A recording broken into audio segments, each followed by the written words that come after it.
Okay, thank you. You may all be seated.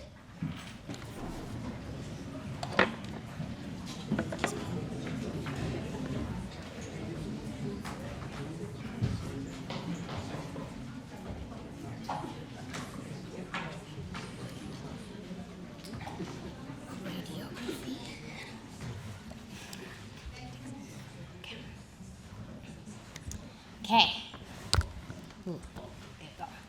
Okay. Molweni nonke, namkelekile, goeiemiddag, dames en heren, good afternoon, ladies and gentlemen, and welcome to this very special occasion in the Department of Medical Laboratory Science. My name is Miss Bada, and I have the absolute pleasure of being your mistress of ceremony today for the Pledge and Awards ceremony.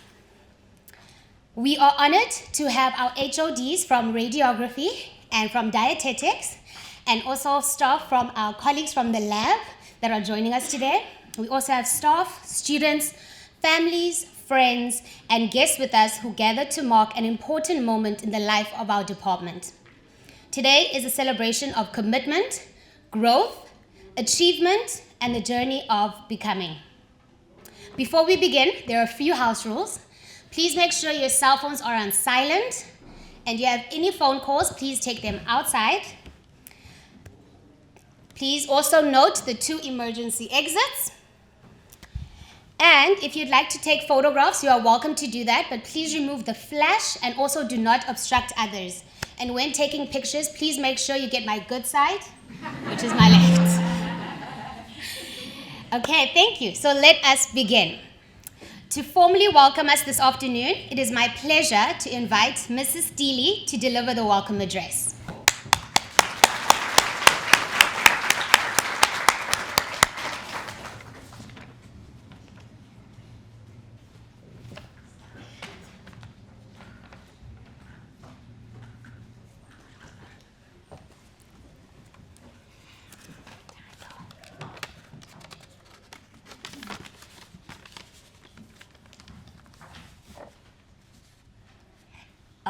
Good afternoon to everyone. I would like to welcome everyone, HOD from the radiography department and dietetics, MLS staff, family, and the honored guests, which is our students, in this pledge ceremony, and also a ceremony where students will receive rewards for their hard work. And the room is looking tense, but it's okay. I was actually thinking about what today is all about. And it's one of those days that will go on our academic calendar, which is a defining moment for the journey, a pledge ceremony. It is one of those ceremonies that bridge between being a student on campus and also becoming a guardian of health. And often medical laboratory scientists are hidden. Actually, most of the people got to know the medical technologist or medical scientist during COVID times. We are the heart when it comes to diagnosis of patients, and we are the eyes. The doctor can assume and do some things, but we are the eyes. We can get into the body and help and assist in the diagnosis by using specialized skills, microscopy, and also analyzing very complex data. in order for the doctor to make a decision in order to treat or monitor the patient. And the lab coat that we wear, it is, you are accepting a mantle of great responsibility. You are the scientists who turn mystery into medicine. So I know we are doing it with the first years. We did it with the second years, the other year, and then the third years and the fourth years. They are still the babies in their house. And from the day one you enter the department, you are regarded as a professional already. So you guys, even if you didn't know, you are a professional. You already belong to the HPCSA board. So you are part of the colleagues that are surrounding the area. I'm not going to say a lot because I can talk a lot, but I'm going to give over to the master of ceremony, not master, but mistress of ceremony to progress with the program. Thank you so much, Tando.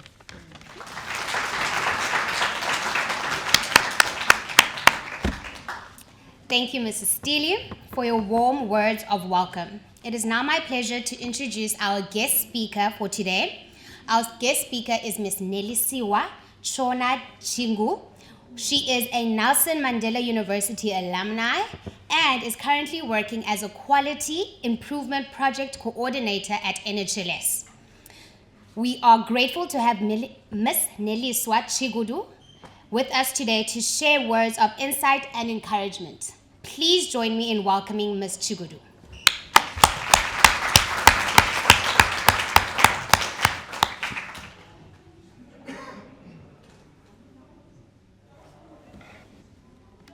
Thank you very much for that warm welcome.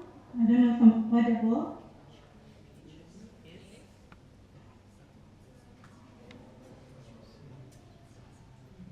Yes, we can hear. Can you see me? Ooh. Can you see me? We can see the slides. There we go. Oh. You can see the slide. The mic is this.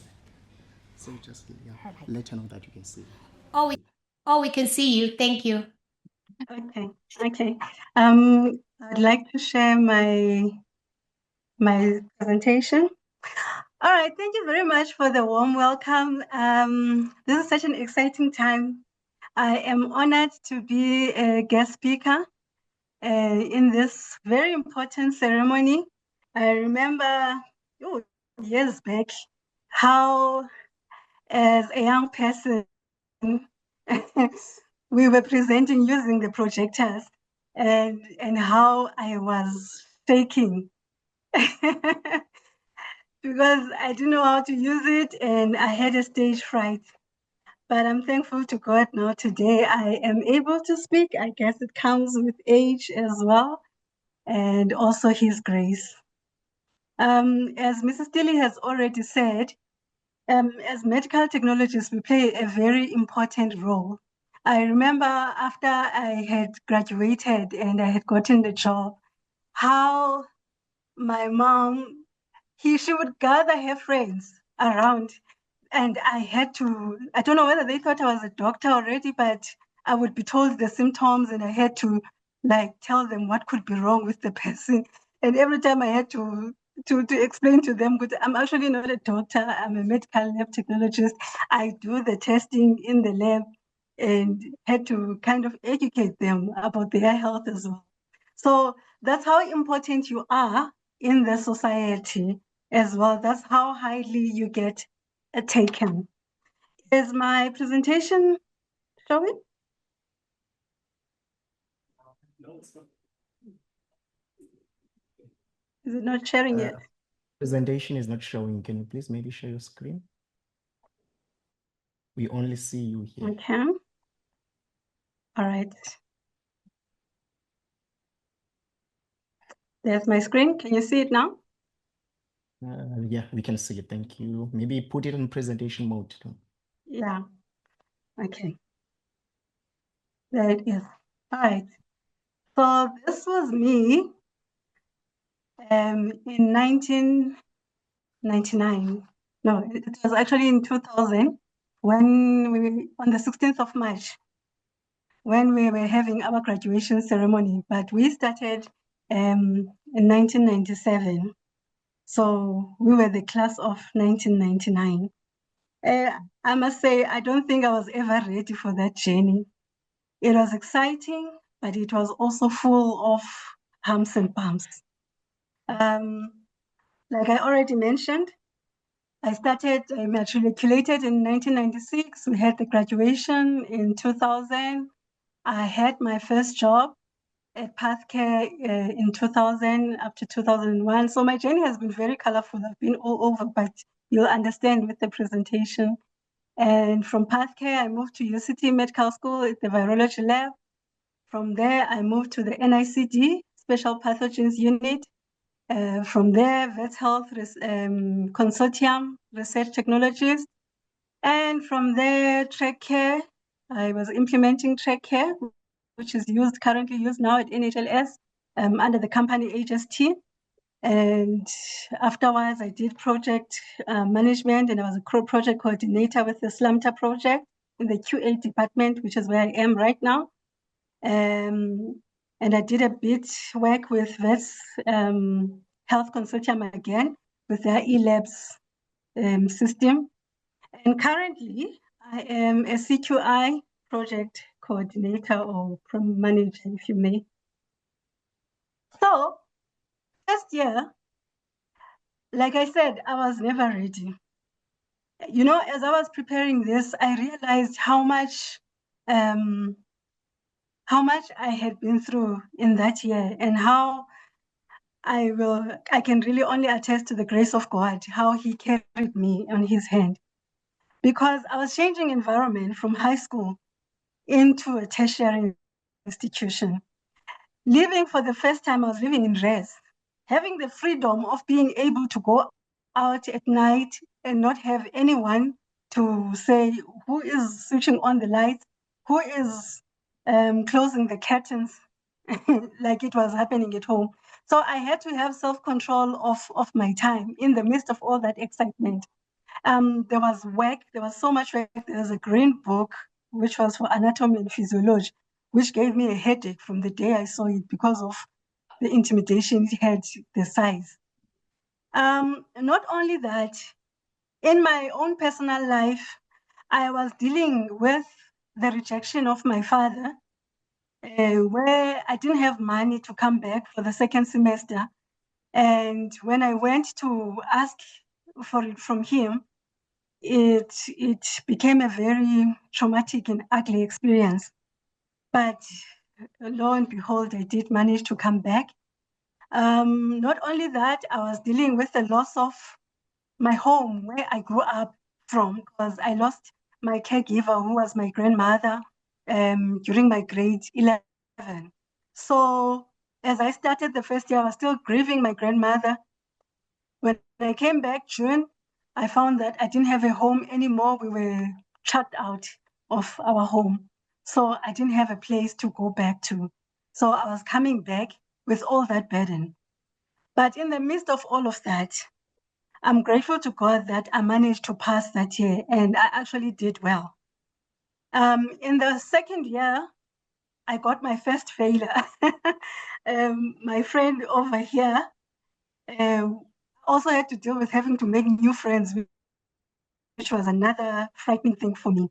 But thank God for such wonderful people as Mrs. Delina, who was Mexico then, that I managed to make new friends, and they made my journey pleasant. I got my first failure in the first term of the year. I had never failed in my life with organic chemistry, and it was like it was the end of the world. I thought I would never survive. But through determination and telling yourself that I will never be beaten by something that does not talk, I put all my effort into making sure that I understand that module. And by the end of the year, I was throwing in distinctions. That year, we had in-service training, which was another ball game altogether, and a new boyfriend, a serious relationship. And I must say that those kind of things, they also do bring distractions, because my grades, they did drop after the new boyfriend. So I'm telling you all this, that these are the kind of things that you need to watch in your journey. As much as you are going to be focusing on your academics, there's also your personal life as well that you need to balance in. There's also the excitement of discovering that you are a pretty girl that someone can notice. Job hunting, it was not easy.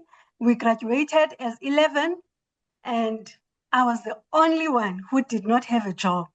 When everyone else in my class were excited that they were having placement already, I did not have.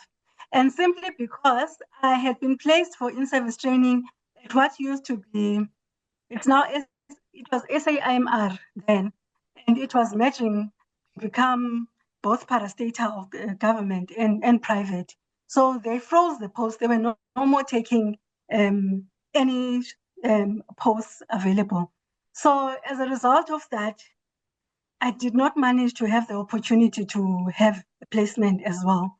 And that frustrated me. I did not know about depression at that time, but now that I know the signs of depression, I am sure that I went through depression because I just wanted to die. I couldn't understand why would God take me through such a journey, and I study and I pass at the end, and the next thing only to not find a job. And that carried on for 8 months. But when I look back at that, I see how I was being taught patience, how I was being strengthened in terms of accepting regrets, rejection, and regrets. Because the work environment is not a very easy environment. There are going to be people, no matter how hardworking you are, there are going to be people which are going to reject you. There are going to be regrets, letters that you're going to get. Meanwhile, you thought you are the it girl. So I learned all that during that 8 months. But not only that, I remember one of the interviews that I went into, I learned about the pain of judgment as well. One of the interviews, I was asked, do you mean to tell us for this whole 8 months, what were you doing? Were you not even looking at ShopRite to maybe be a till pack? I was. I looked everywhere. As a till packer, I was told I was overqualified. I would take out the qualifications, and then I would be asked, so what were you doing this past three years? If you if you are now showing us that you only have matric. So it was not an easy thing. But eventually, when I found the job, the way it came, it was only under one phone call that I made after I had heard from Grapevine that Pathcare was looking for students. And that's how I got my placement, just by that phone call. Moving forward, I had to move over to UCT Medical School because the Pathcare one was a contract. So I looked for the next job and I got a job at UCT Medical School in virology. But because you have not written the board exam, I was still recognized as a student. So I had to write the Clean Path board exam. But because I only started working only in August, my year was not full. So I had to finish for like 1.5 years before I could write my board exam for Clean Path. And just after I qualified for Clean Path, now they wanted to put me on night duty for virology. They couldn't put me because I didn't have the specialty. So I had to write another board exam for virology as well.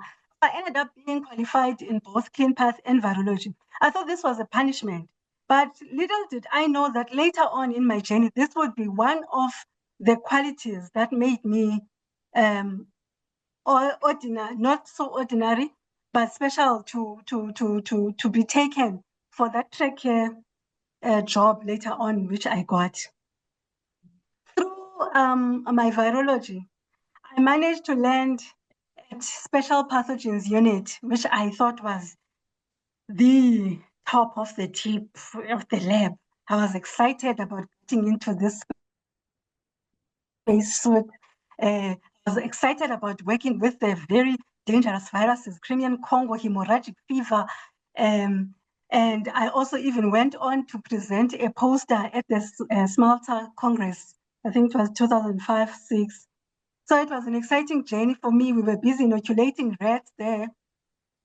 But with time, I overgrew that as well. I don't know whether it's something which is in me that I'm always looking for something which is going to challenge me. Once I get familiar, then I want to move on.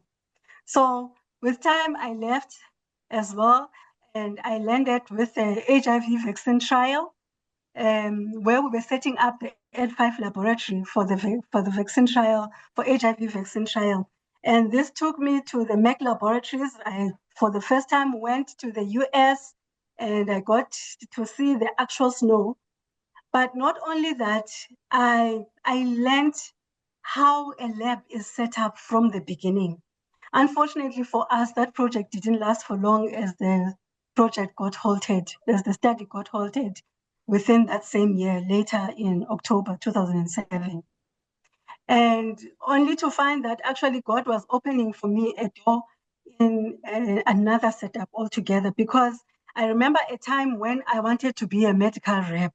I love people, I love working with people the most, and mainly training and teaching. So as much as I enjoyed the lab, when I landed the job which had a training possibility, that to me was the epitome of my career. I became one of the first teams to implement the track care laboratory, that system that is being used by the NHLS right now. We did the configurations. This is me in my young age. It was a team of 4 initially, and then it got expanded later on in the year. But unfortunately or fortunately, I became a mother and a wife. So in my 5th year of that career, I couldn't do it anymore because it involved a lot of traveling. So I had to settle down, and that's when I got the project coordinator post, which was that first year in 2013.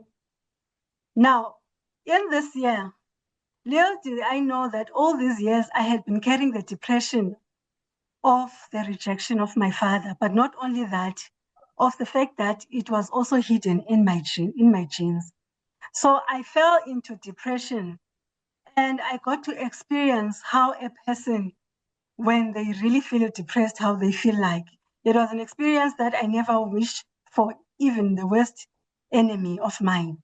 But thank God that out of that experience, I came out knowing myself better, much more confident, to a point that I even wrote 2 books, which were about my journey with depression, which is Hope in Hopelessness and From Misery to Joy.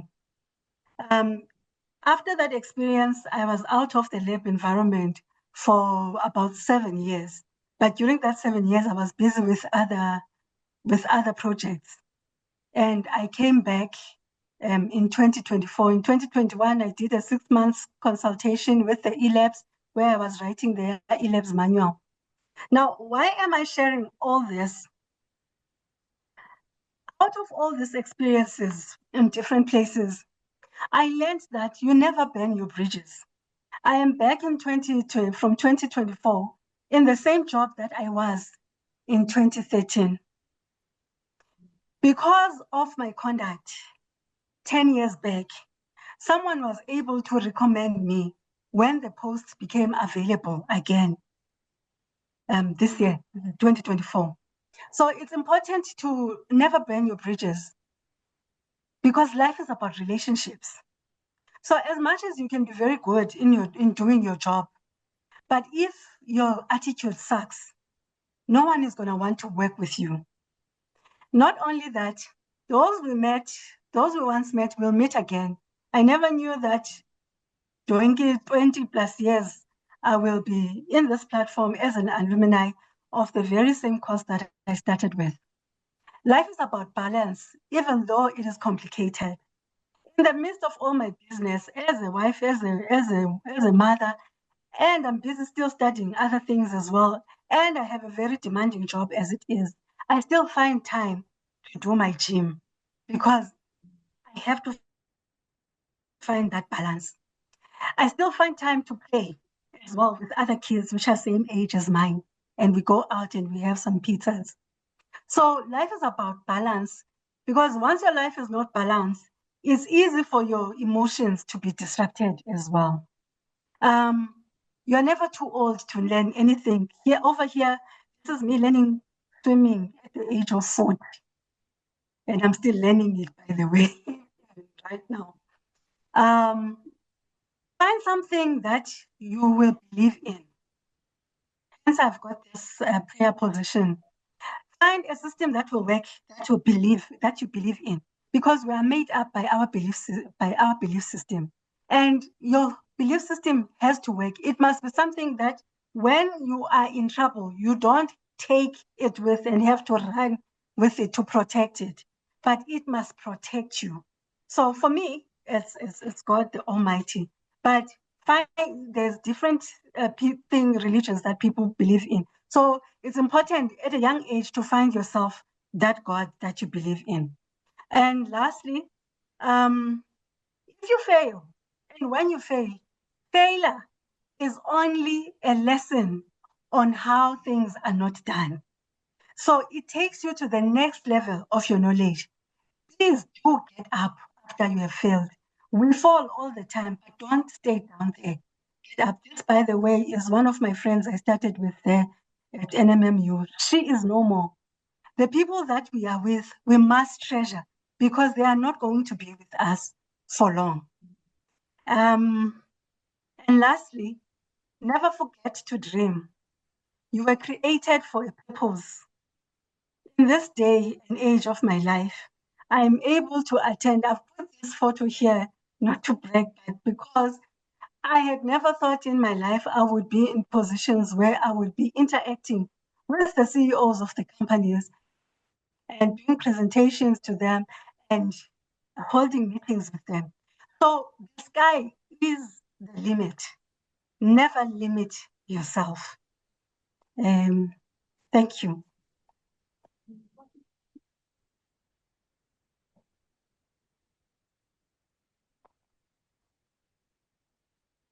Thank you. I'm done.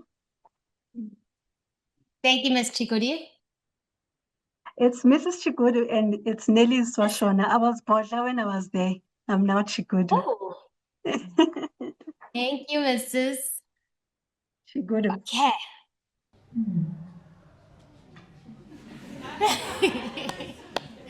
Thank you for that inspiring story that just shows us that a dream deferred is not a dream denied. So the next part of our program speaks to commitment.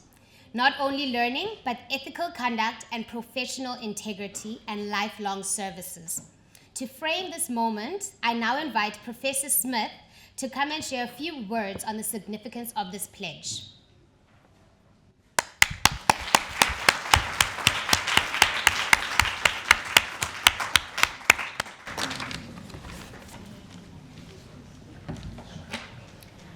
Thank you. Good afternoon, everybody, to the parents, to the friends, to our students, and to our colleagues. But this afternoon, it's all about our students, and specifically the first years. We did this discussion last week, and did you hear what Shauna now said? Basically what I told you on Friday. So, without further ado, I'm just going to highlight again why we need to take the pledge. So as Mrs. Steele said earlier on, today actually is a defining moment in your professional journey. The pledge that you are about to take is not just a formality. It's not just you putting on your white coats and now you're going to recite this pledge because we told you to do that. It is actually the standard that you're going to measure your professional life against. Exactly what you heard from our guest speaker that was once a first year student as well. As Mrs. Steele highlighted, in the pathology lab, you're far from the public eye. You will serve as behind the scenes.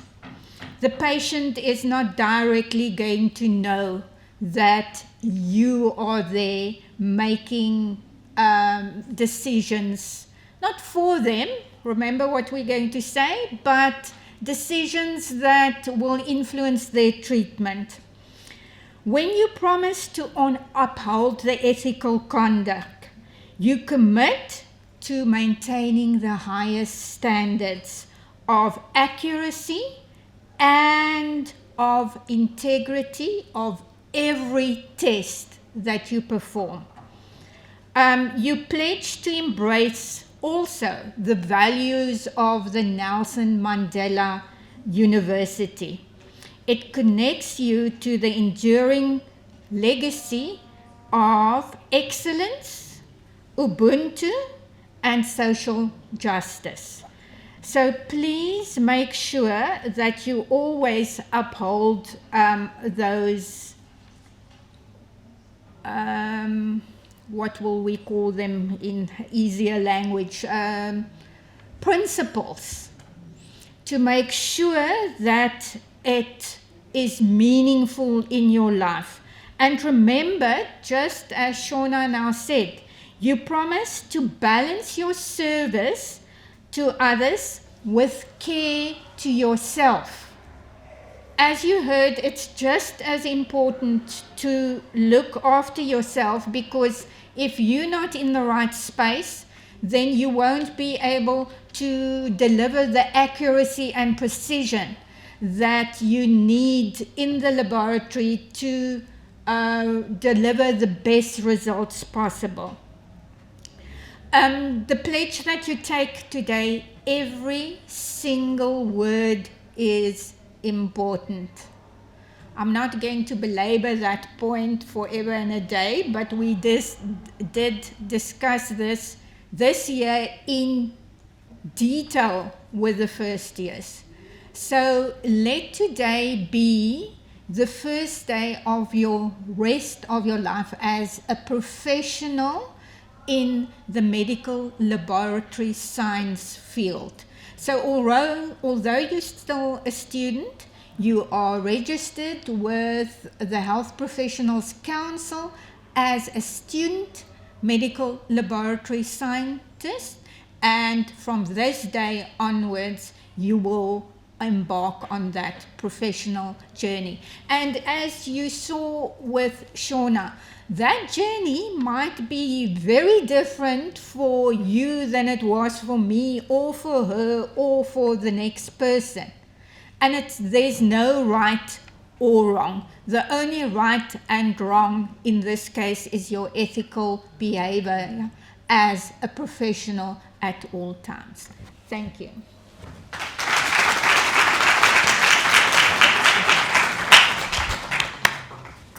Thank you, Professor Smith, for those thoughtful and grounding words. We now come to one of the most meaningful moments for today's ceremony, the taking of our pledge by our first years. Now, first years, no pressure, but this is a big moment. This pledge is more than words you read out aloud together. It is a commitment to the value of the profession, to the responsibilities that come with it, and the human lives that will one day be touched by the work of our students. At this point, I'd like to invite our first year students to please come forward and gather at the front.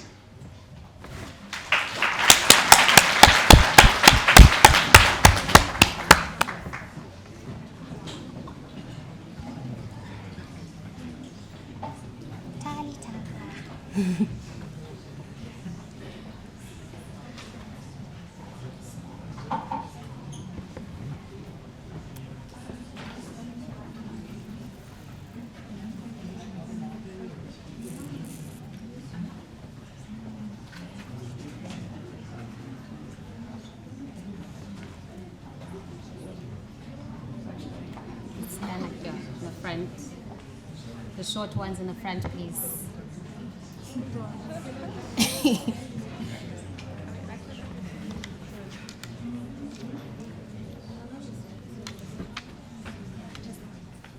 stand in the front, please.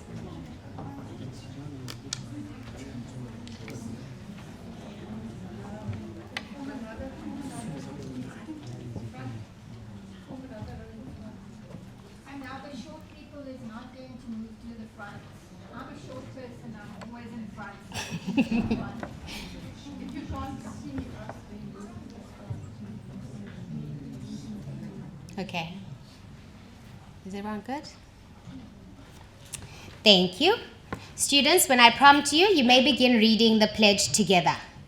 You may begin.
And then we will have one student that will be doing it in his Xhosa.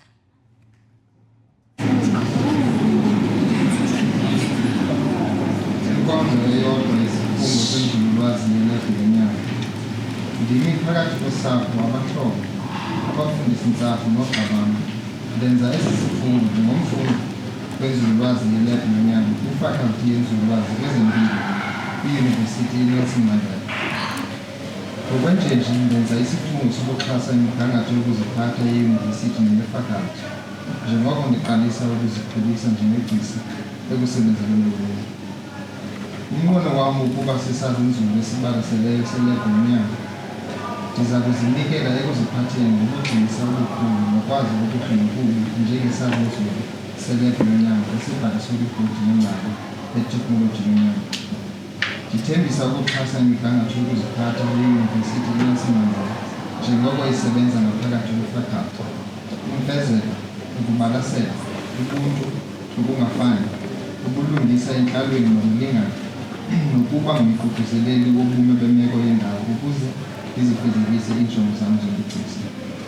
Njengomfundi wenzululwazi yelebhu yonyango, ndiza kuxhasa imithetho yokuziphatha ngokubhekisele kumsebenzi wenzululwazi yelebhu yonyango njengoko kugqabazwe ngawo yibhodi yengcali yeteknoloji yonyango phantsi kophiko leBhunga leengcali zempilo loMzantsi Afrika.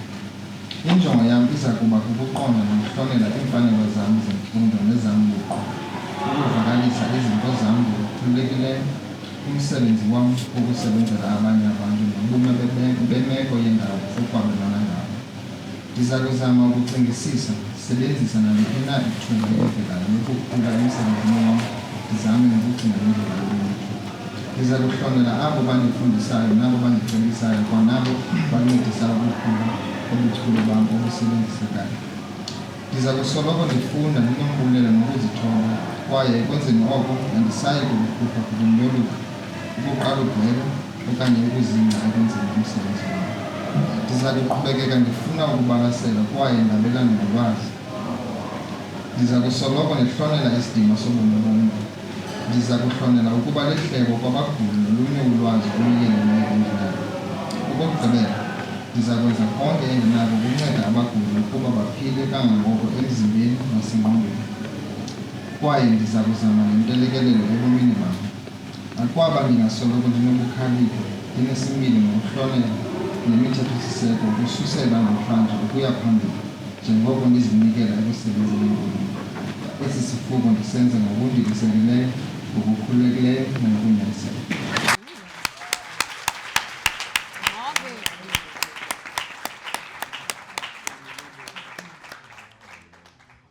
Thank you, students.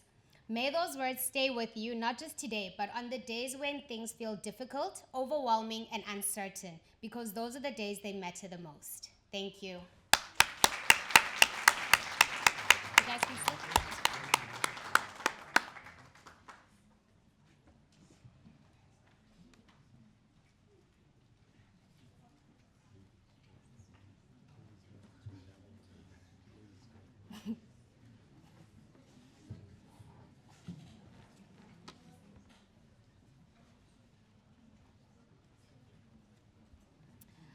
With the pledge now taken, let us turn our hearts and our minds to celebration. The next part of the program gives us the opportunity to honor excellence, dedication, and perseverance across the different years in our department. We begin with a presentation of our academic awards. To present the first year awards, I would like to invite Mrs. Buckle.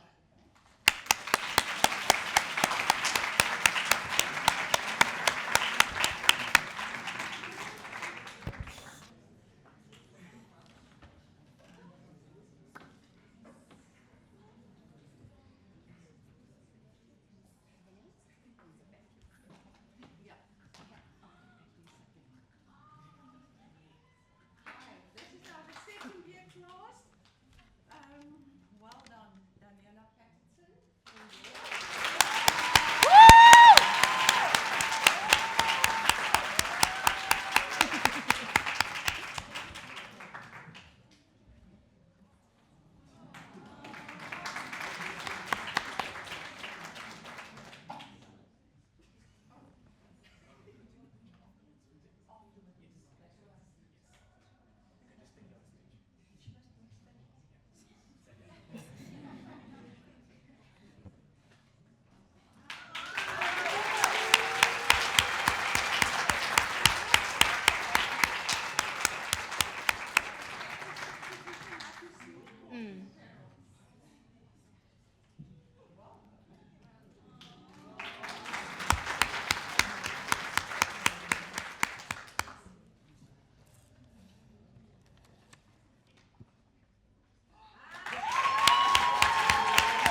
Thank you, Mrs. Buckle. And once again, congratulations to our students. You are making us proud.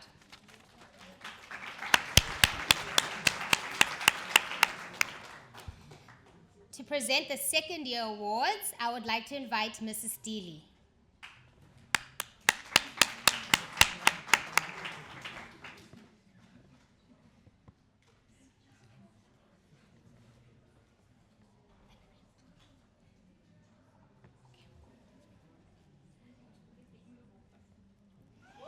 Mrs. Steely.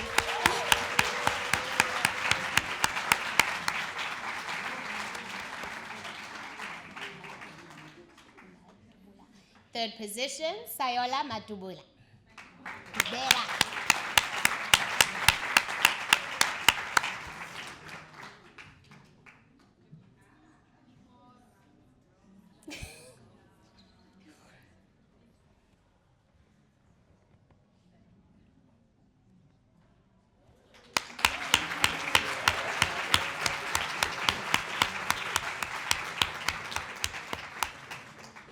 In second position, we have Abigail van Voort.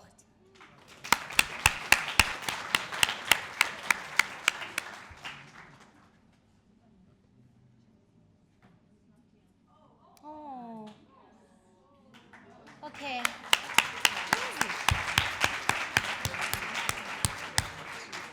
In first position, in his absence, we have Ubaxolise Jingose. Sorry, Jingose.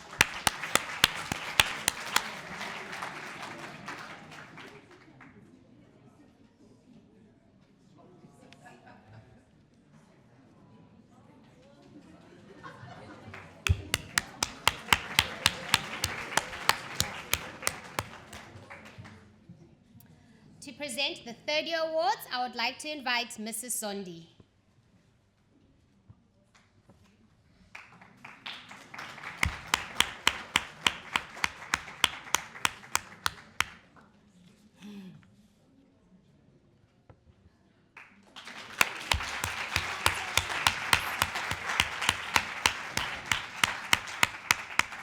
In third place, we have Leonte de Gras.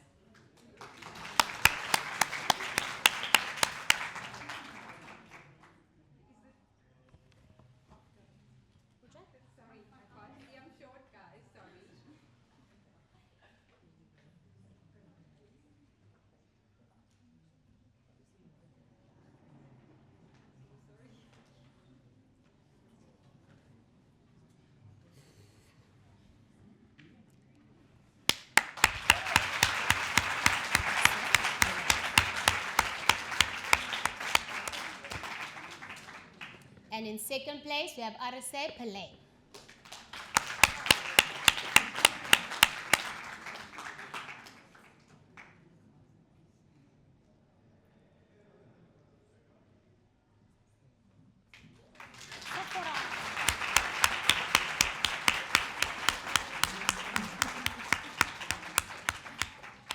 And in first place, we have Sephora Mohammed.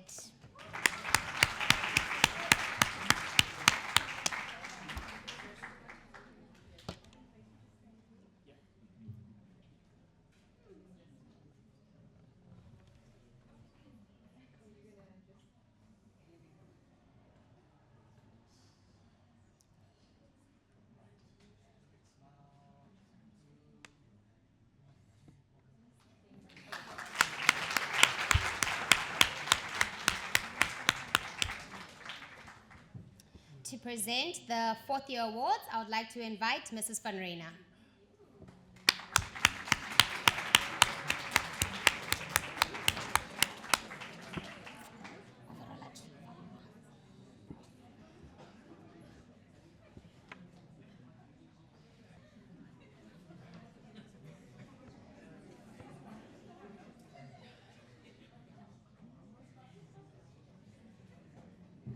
Sorry.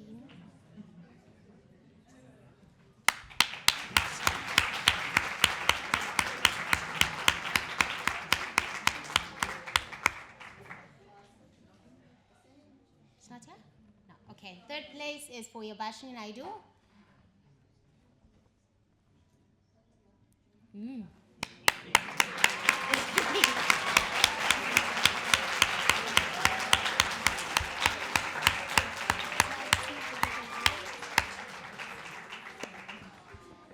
And our tag team for second place, we have Corne Bieneke and Cameron Southern.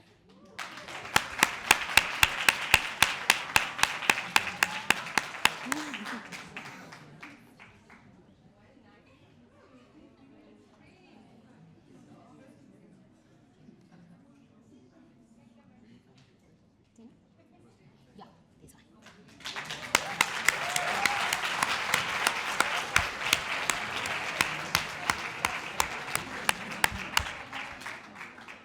And in first place, we have Jonathan Kuhn.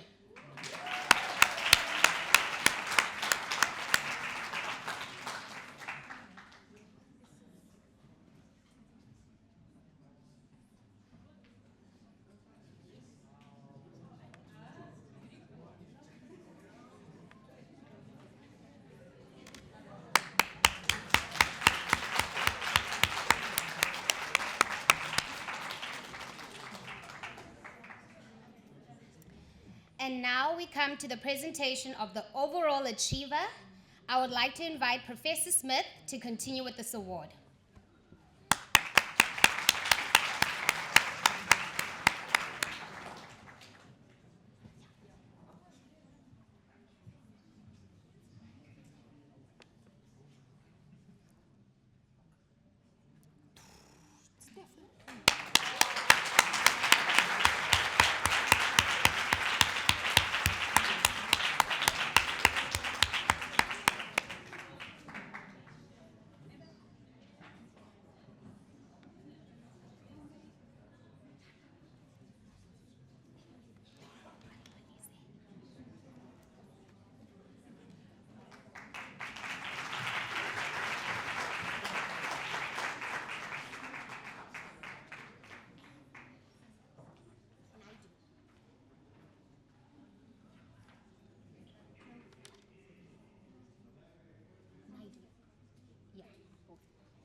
Thank you very much. Congratulations to all our award recipients. Today is a reminder that your hard work, commitment, and consistency does not go unnoticed. You are being recognized today, and we celebrate that with you. One more round of applause.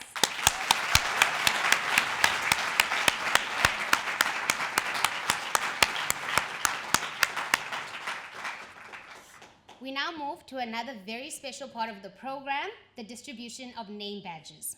A name badge might seem like a small thing, but it carries meaning.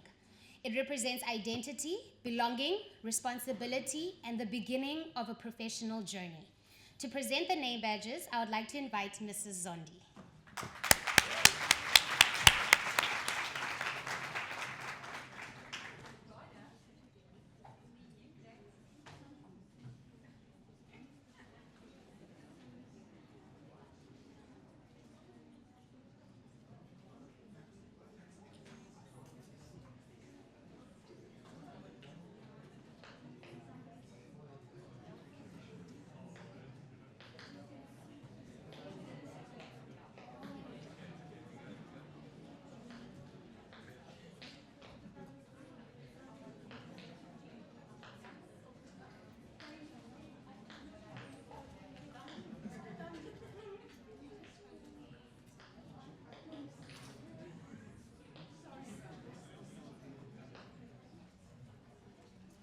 Kaylee Steed, please come get your...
Good afternoon, everybody. Apologies for the delay, but I think it's just and apt to have the images up, seeing that I have some familiar faces incorporated in the slides as well.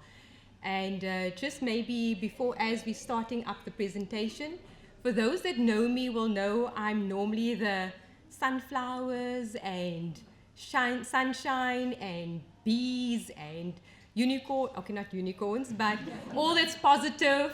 But please afford me a few minutes to highlight some of the realities that we face in the healthcare setting before I give you a dash or a sprinkle, as one of the students mentioned in their philosophies, a dash of pixie dust, if you call it that. But just allow me to share some of the following with you. So the name badge. So I'm going to highlight some important points that I want you to take with you as you are on the cusp of entering the laboratory. So firstly, with having said that, let's look at the reality, and I want you to look at the following extract from an article that I read and another article that was shared with me by Prof. Smith, I think a week or so ago, and I found it very, very interesting. So as opposed to my normal flowers and sunshine relay, I thought, you know what? Let me inject some reality or what's happening at the cold face within our laboratory, not only locally but nationally as well as on the global arena. So if we look at the following quote or extract, is that, and what captivates me or what I think was so nice is how the content that I've compiled really ties in with what Mrs. Tilly mentioned, what Shona, our guest speaker, mentioned, as well as what Prof. Smith mentioned. And that just reassures me why I was compelled to share the following instead of my normal sunflowers and fluffy thingies, not fluffy, but sunflowers and positive sprinkle dust. So the quote is as follows. During COVID-19, we were faced to globally rethink laboratory procedures and staff deployment. And with that being said, it highlights the importance of a name badge, because the name badge reassures professional identity amid the constant systemic challenges that we face and disruption that we face in the healthcare setting. So then it brings me to the following extract that was highlighted by a very recent article in March that was written by Dr. Govender. He's the head of health sciences at Regenesis, and he stated the following. He mentioned that a fragile health system does not fail neatly, it fails through staff burnout. And this ties in so aptly with what our guest speaker highlighted, where we are encouraged to look after ourselves. Because who is it that puts the specimens through the laboratory? It's you. And as Prof. Smith mentioned, if you are not operating optimally, where you are looking after yourself mentally, emotionally, physically, then who will be there to run and to operate the laboratory? So it's also delayed diagnosis, of course, that goes with that. And then lastly, weak laboratories and collapsing trust. Okay, so the following slide hinges on the realities of healthcare challenges that are faced, like I mentioned, locally, nationally, but also globally, because that is mirrored in the different levels in terms of healthcare and how we operate. So let's look at the numbers. And I'm by no means going to regurgitate the obvious that are stating on the slide, but let me draw your attention to the ones that I found very interesting and worth noting. And that is the top layer. The top layer highlighting that the World Health Organization estimated that an estimated 1.2 million deaths were attributed to antimicrobial resistance deaths. So that is huge. And that is the arena where you, the medical laboratory science, will operate to detect and to report the presence of these antimicrobial resistance. Because that is seen and reported in various literatures as the slow current pandemic that we are facing. You think COVID-19 had something? It's got nothing on AMR and what we are about to face. So that was in 2019. let's look at our neighbor year 2025, where AMR rose by more than 40% in monitored pathogen antibiotic cases. That should raise alarm bells, because again, who operates in that arena? You, my fellow medical laboratory scientists. You are the ones that will be reporting on the AMR and the related diagnoses that go with it in the hematology, in the clinical chemistry, and the various other departments. So another one that I would like to flag, not really hitting home, but something that may come up in the next couple of years, is the article by Dr. Govender flagged that more than 250,000 new cases or cases related to climate change will be reported between 2030 and 2050. And that should raise alarm bells in terms of the disease pattern that is changing. Vector-borne diseases that maybe increase in areas where it was not normally found. So the last layer of the number game that I'd like to flag, the last two on my lower right-hand corner, really touches on the systemic challenges that we faced in the laboratory in terms of funding cuts. We all are, and I think the staff, the colleagues in the management position can all attest to the tightness in terms of funding cuts and how that impact on our ability to deliver. So I'm not going to flag that too much, but you, my dear MLS, you will be faced with that, and it will impact on your ability to deliver quality healthcare, as Prof. Smith mentioned. So where does that start? Or where does it leave it? The last one is one that I really want to flag, and when I listened to the guest speaker, I thought, and even to Mrs. Tilly, I thought that they have a sneak peek of my slides when I prepared this, because like I said, I wanted to just rehash last year's name badge speech that I already prepared and updated it, but I had this compelling feeling that I need to share the following and highlight the reality at the cold face, because you, medical laboratory science, irrespective of what year you are in, you may not only finish or end up locally in our laboratories in the Eastern Cape or nationally, but you will most likely venture abroad to other countries, and then you'll be representing this institution, this department, where I stand firm in saying that you are equipped for success, no matter where you are placed. So the last one for me really rings home, because we are seeing this more often, because we don't take note, we don't take a step back to look at our mental health well-being. And we need to. Do we need to? We do need to look at our mental health, because the article reported by Share and Nair highlighted an increase of more than 40% of new onset insomnia. And if you're anything like me, my brain sometimes works a bit overtime, and I don't know if it's an MLS thing, but I can relate to that in the COVID era, that there were an increase in new onset insomnia, because laboratory science in itself it's a lot of responsibility, and the fourth year sitting here can tell you a thing or two, those that are graduating in April and those that are currently in the lab that are here, that came for their block. They will tell you there is a lot of responsibility weighing on your shoulders. So, excuse me, I'm not going to sugarcoat this. I don't want to give you the sunshine and flowers. Yes, I'm all about that. Wait, I'm going to have that bit at the end. But the reality is, you need to be ready, you need to be equipped, and you need to take care of yourself mentally, emotionally, physically, spiritually. You need to take care of yourself. So it then brings me to the following. What are we recommending in terms of the name badge that we are pinning on your lab coat? Which brings me to this one that you'll be getting. We have name badges, okay? So I took the liberty of putting in the image. Okay, it's not showing on but you can see South Africa, and where the arrow is pointing is Nelson Mandela University. You may be here, but note, you are going to contribute to the global platform of healthcare. And with that said, I want to highlight and encourage you, we as a department want to encourage you to embrace the following. And that is that a name badge, when you pin it on your lab coat, when you wear it, that it's more than just your name being stipulated there, but it's a sign, it's a reminder of the qualification that you completed.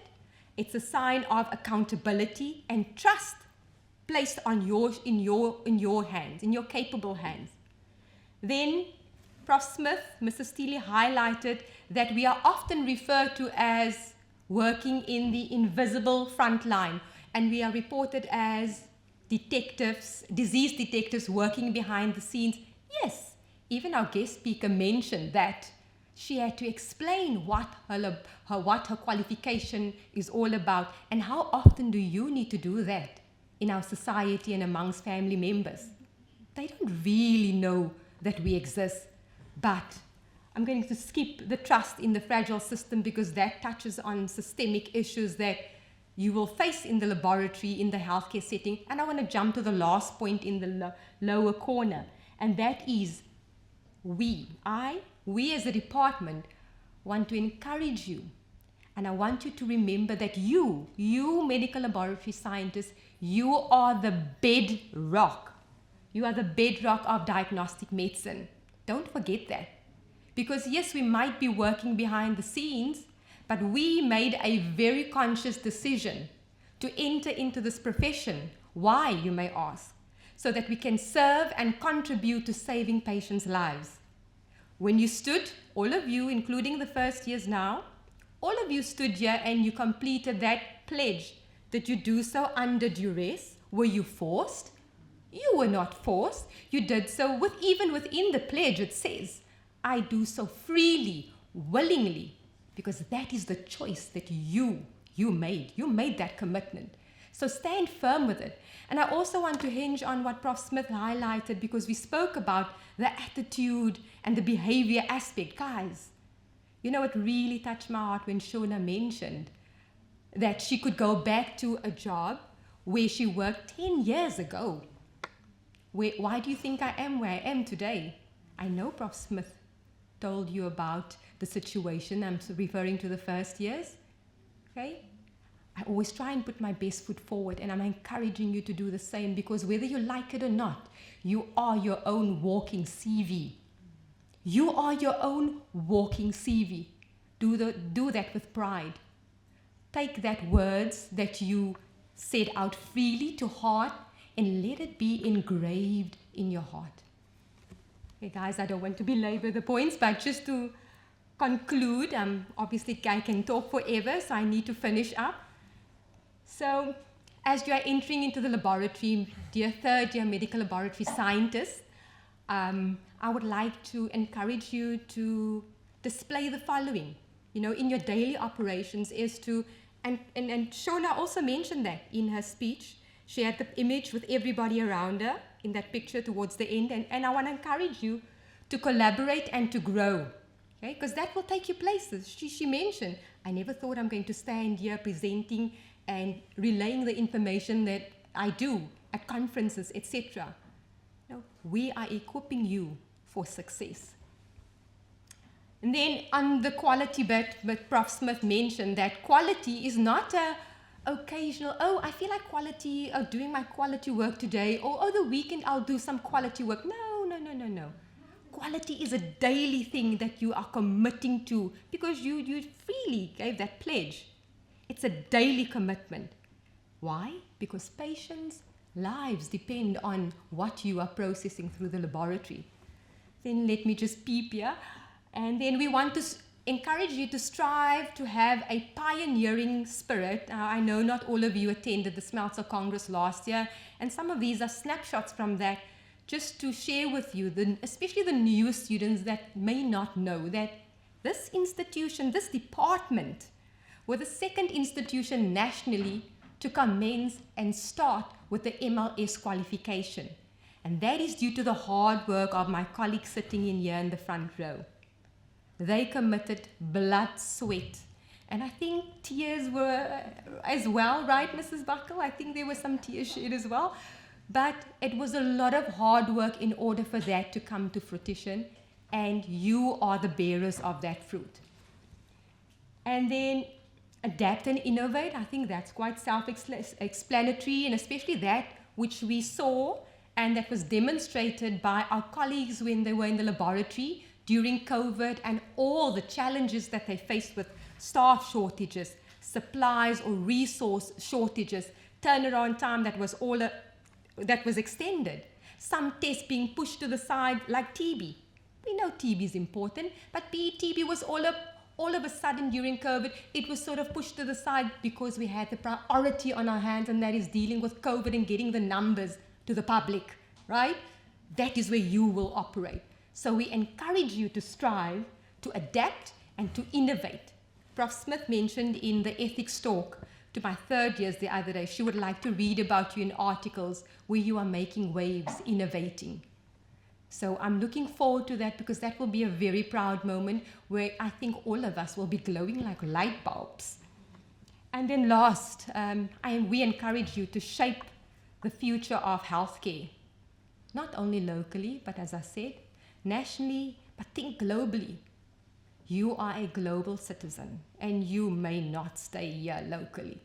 You may venture, and most of you are most likely going to venture across our seas, outside our borders. So you have it within your hands to reshape healthcare and speak to the challenges, the numbers that we saw. And with that, I would like to conclude. And these are just the extracts that I had, Shea and Ne, the article, the first one being Governor 2026, and that is the article shared by Prof. Smith.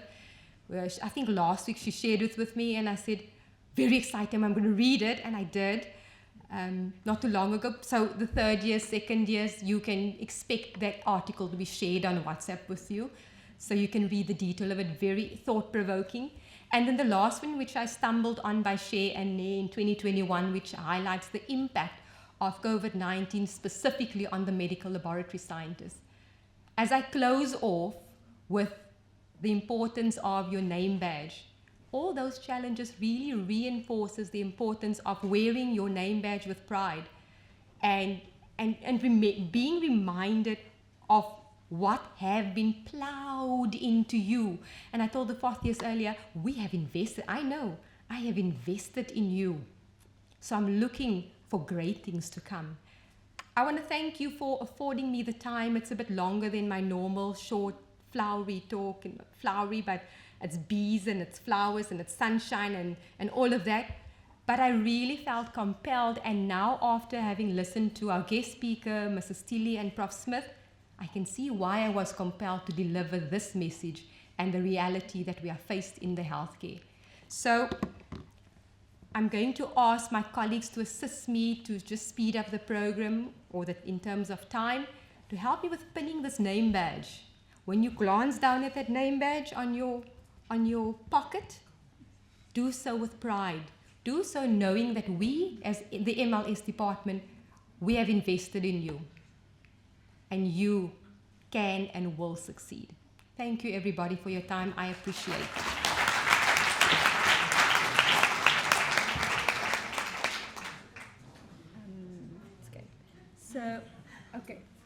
So I'm just going to call the third year students alphabetically, and I would like to call on Mrs. Van Reyne to assist me with pinning on the name badges. Mrs. Tilly, I know you're going to do the close of thanks, the vote of thanks, but if you would be so kind, if you have a bit of oomph in you, to assist me with speeding up the process and then putting the name badges on. Do you call the names out? How does it work? I don't know. Do you call the names out? Do you have the names for me? Or does Dee have the names? Dee, do we have the names?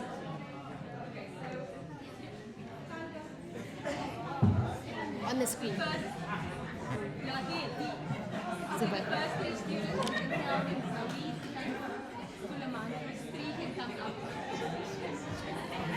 Okay, guys, can we please have our first three? Zoe, Sitandiwe, no Kulumang.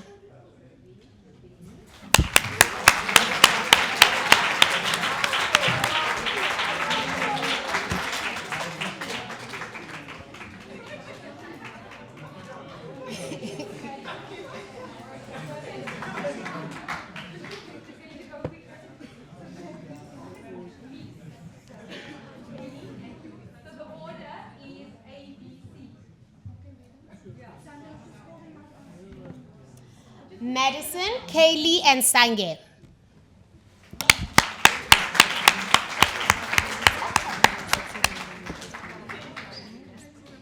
Open the book and eventually read it.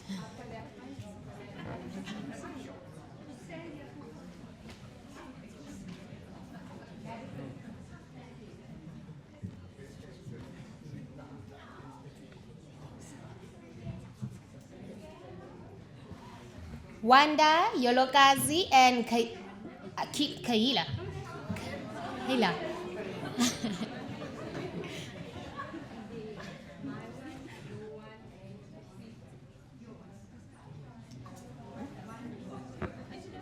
Guys are very motivating. Thank you for these. Thank you. When do you guys present? Oh, I want to. Please let me know. Twaita, Janetta, and Atule.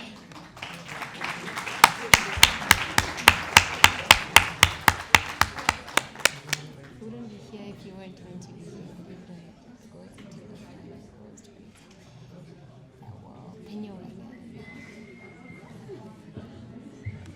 Godliver, Lisakanya, Yibanati.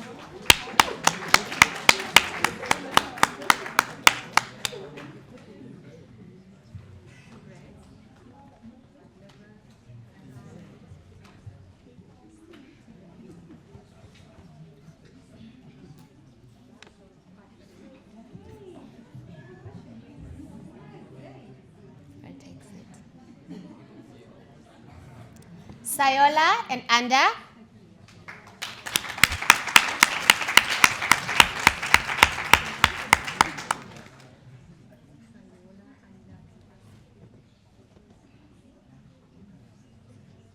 Asisipo and Smashle.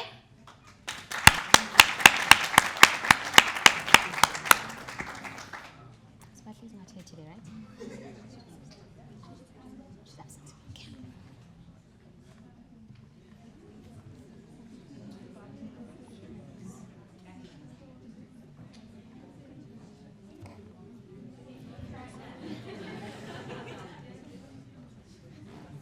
Yonwaba and Sinekuku.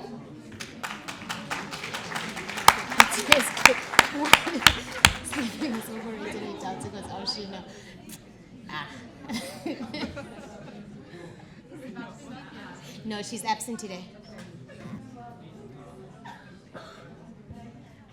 Siamtanda and Lumi.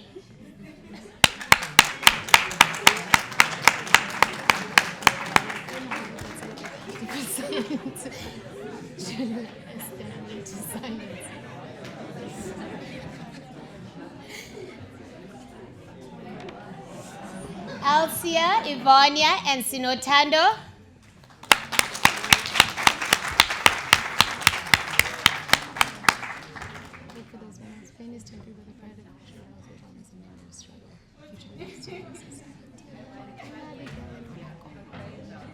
Okay. Yonga, Abigail, and Onako.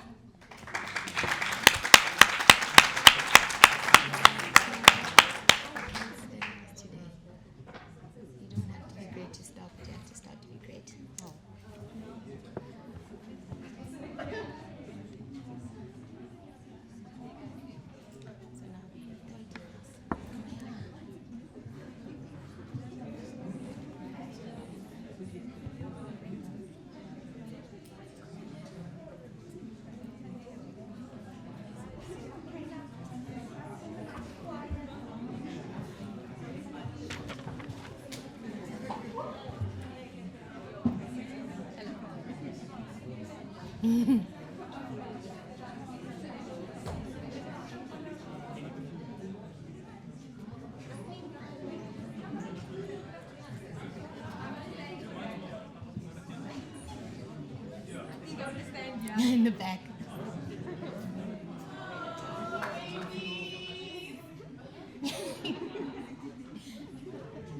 Oh, they took a picture. Sure.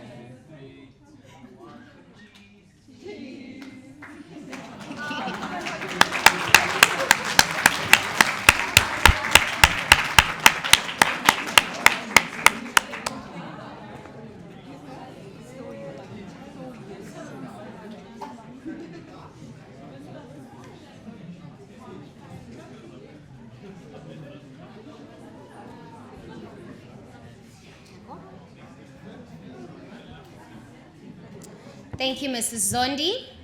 As we come to a close of this afternoon ceremony, I would like to now invite Mrs. Steely to deliver a vote of thanks and closing remarks.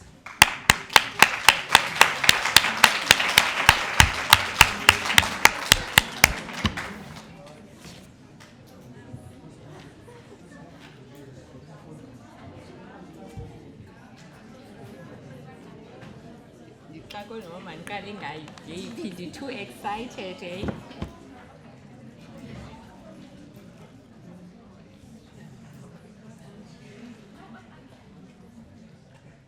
Before I say a vote of thanks, I would like to reflect a bit on the things that were mentioned throughout the pledge ceremony. And you know, it was such a different one because sometimes it hit the real stuff of life, if you know what I mean. Sometimes we focus on academics and all that, meanwhile struggling in the midst of everything that is happening around us. As a student, we learn to juggle our emotional, family, and academics in one go. There was a stage in your life where you were just a school kid, and now some people had to travel and skip cities. They, for the first time, they are staying alone at the university, and a lot is happening, and it becomes too much. So the main thing for me when I was listening to all the speakers was, life is a great big canvas. Throw all the paint on it. You can. And when I'm looking at you, I'm looking at these colorful profiles that are gonna come out of this. And I know each and every one is gonna have a different path. And it's gonna be nice when you are standing 30 years later and you reflect about all the things, the opportunities that you took, your failures and your everything. Just to go back on, I've created a theme on the words that were mentioned, and all of them, they were interlinked amazingly. I want to go back. The keynote speaker mentioned one of the powerful things, that never burn bridges. For me, that one, it hit it very hard. That when you leave university, in isiXhosa, they always say, those who have met before will meet again. They, deep isiXhosa, inyawo alinampumlo. That means the feet doesn't have the nose. So you will never know where you are going to end up. Not only at the university, but professionally. You know, relationships. I mean, relationships is a big thing. Teamwork. Those are the things that makes life special. Never old to learn. You're that one. It's like when you get to your 40s, then you've got all the aspirations and things. Meanwhile, the energy is depleting. You've got new dreams too, with less energy to do them. Very interesting. And finding balance. You know that one, it hits hard. Finding balance. My students know, I always talk about exercising. I always say, just gym it off. Don't sleep it off, because I always ask them, what do you do when you break, when you're starting? And they say, ma'am, we sleep it off. I said, no, don't sleep it off, gym it off. I mean, Mrs. Zondi had a statistics here of 41% of people are not sleeping. They are overthinking. Do you know what is a sleeping tablet? Running and gymming. You will never struggle with that. And students always say they don't have time for that. I say, your TikTok time, your Facebook time, your Instagram, use it for that. You don't need to sprint, you just need to do some exercise and walk. It is your antidepressant, your antihypertensive, your anti-diabetic, your anti-everything, your anti-killing. Okay. And challenges do come, guys. Oh Lord, when it rains, it pours. In the midst of your week, I know the fourth years are writing tests, a test tomorrow. Third years we're writing today. Second years we're writing. It's writing all over. In the midst of that, challenges choose to come.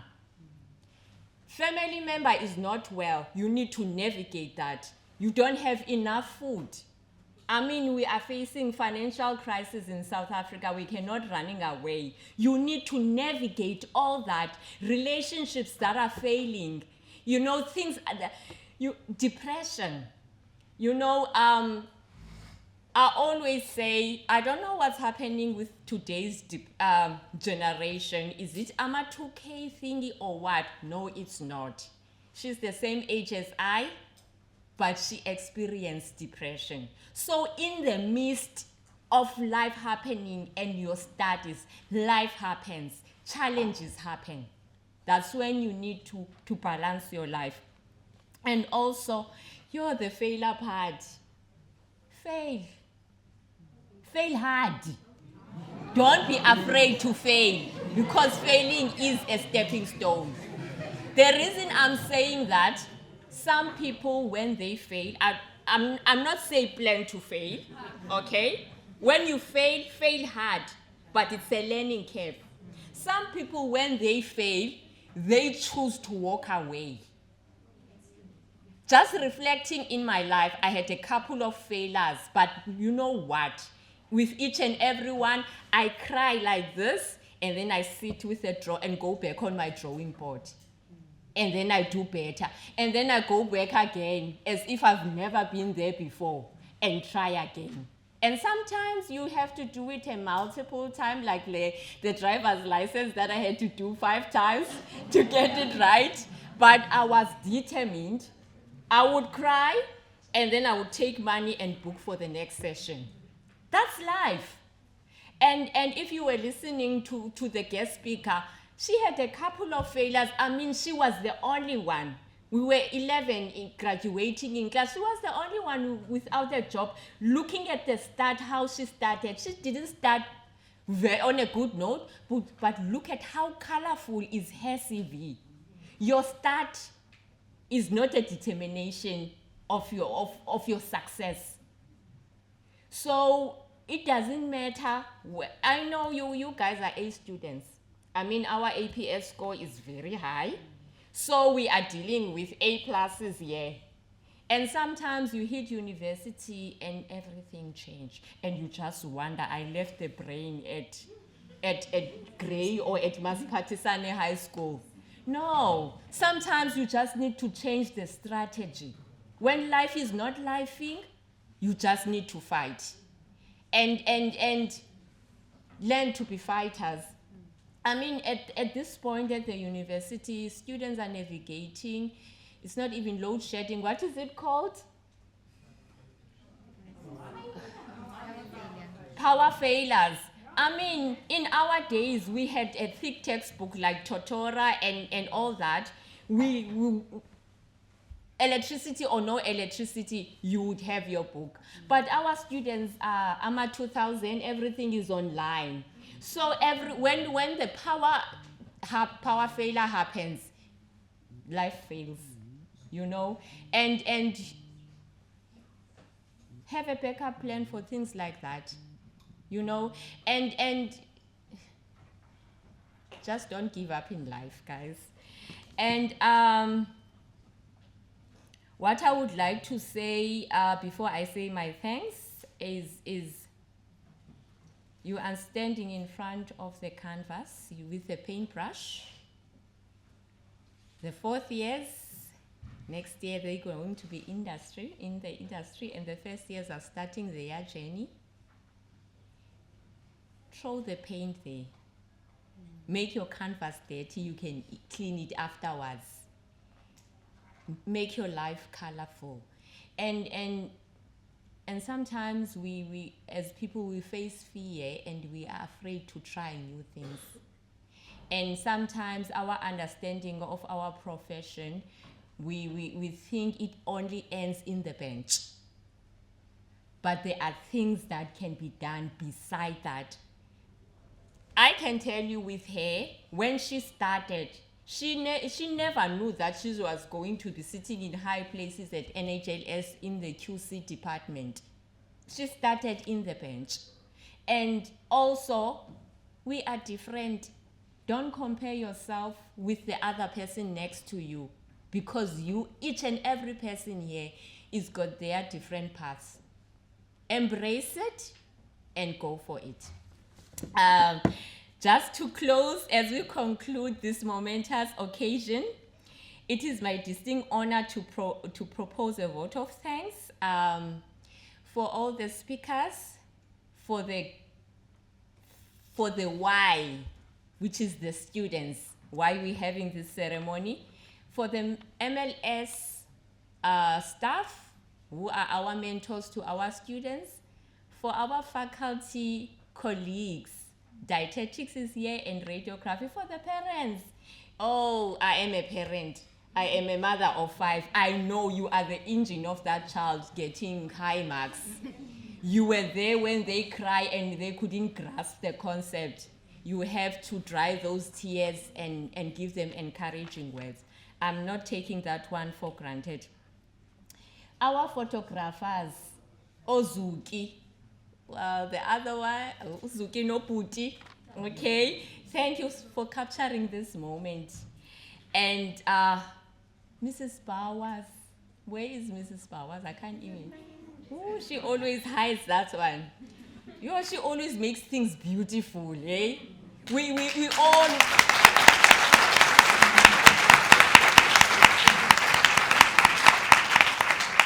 Believe me when we say we even forget about the pledge because the academics are keeping us running.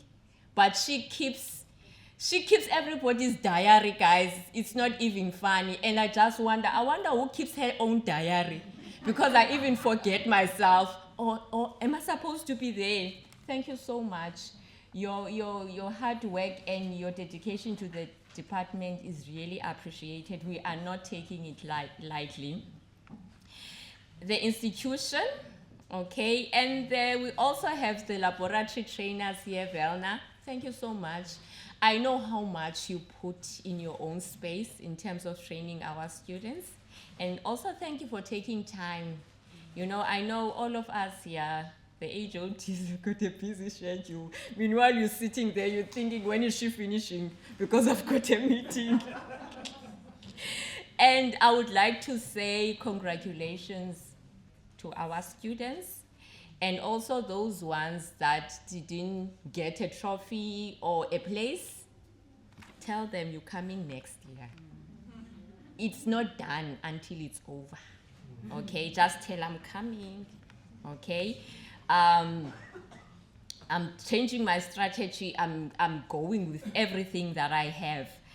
And as we leave this venue, we carry with us not just a certificate or a white coat, but a promise to be silent heroes, because we are the heroes. Thank you so much.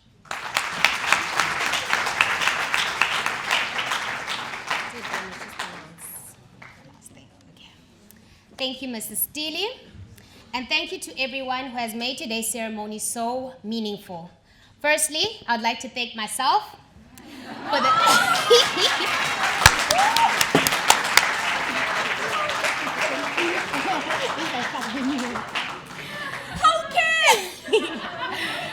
I would like to thank myself for the excellent time management, the smooth transitions, and for serving face.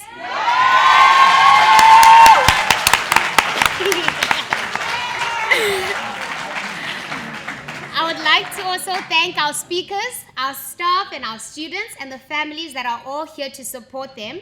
To our students, today is not just where you are, it's about where you're going. And while the journey ahead will challenge you, and yes, be very stressful, it will also shape you up to be beautiful professionals who make a real difference in people's lives. So take a moment to be proud of yourselves. You've earned it. Standing ovation for you guys.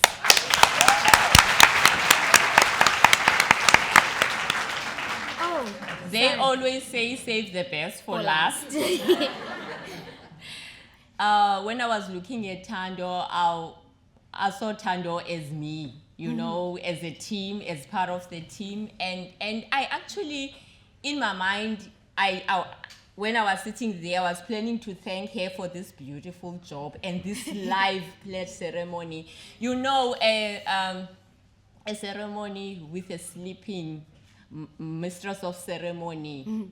You know, it's not a ceremony. This one was very vibrant because you are vibrant. You are gorgeous, you are beautiful, and you are awesome. Thank you. Super. Oh, and the best part, food packs are on our way out from Mrs. Powers.